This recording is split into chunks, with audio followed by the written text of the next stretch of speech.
We begin our countdown with the fifth story creating the most impact nationwide as the Utah legislature voted to reinstate execution by firing squad as a backup plan to lethal injection. The method of capital punishment for death row inmates was banned in Utah in 2004, but was reenacted in 2015 if lethal injection drugs are unavailable.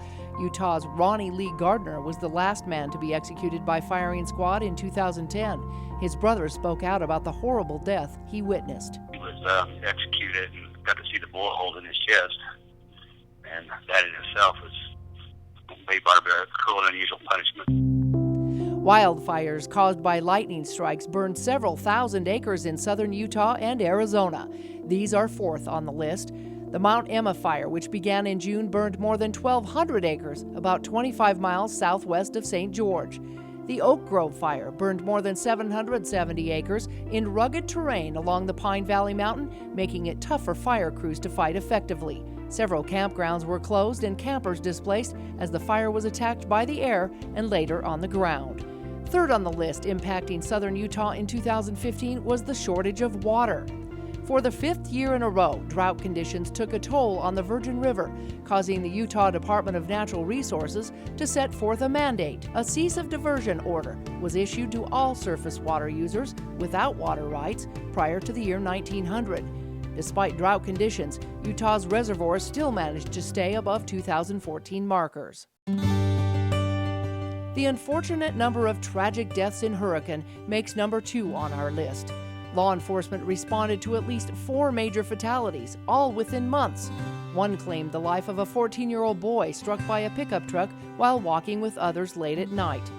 An unfortunate game of chicken on the hood of a car tragically took a man's life. A fatal head-on collision at an intersection on SR9 killed the woman driver. And a semi-truck driver was found days later after driving off of a cliff. There were 2 separate drownings in Sand Hollow and Quail State Park reservoirs. In November, a fatal fire took the life of a disabled woman in her home, shocking neighbors. And a plane crash in December claimed the lives of 2 victims, a husband and wife, as it toppled to the ground near Sullivan Knoll. At the top of our list was one of the largest natural disasters, claiming the lives of 21 people in a matter of minutes. On September 14th, 2 successive thunderstorms produced more than 2 inches of rain in Washington County, a 1-in-a-100-year event. Flash flood warnings weren't enough to help people caught in their vehicles in the flood event, which claimed the lives of 13 people in Hilldale and trapped 7 canyoneers in Keyhole Canyon at Zion National Park. Another victim in the Arizona Strip was washed away and found several days later. A 6-year-old boy is still missing and presumed dead as a result of the floods in Hilldale. This is one of the worst weather-related disasters in the history of the state of Utah. Washington County allocated $1.6 million for repair costs and mitigation efforts for future floods. For more in-depth versions of these stories, visit our website. Melissa Anderson, KCSG News.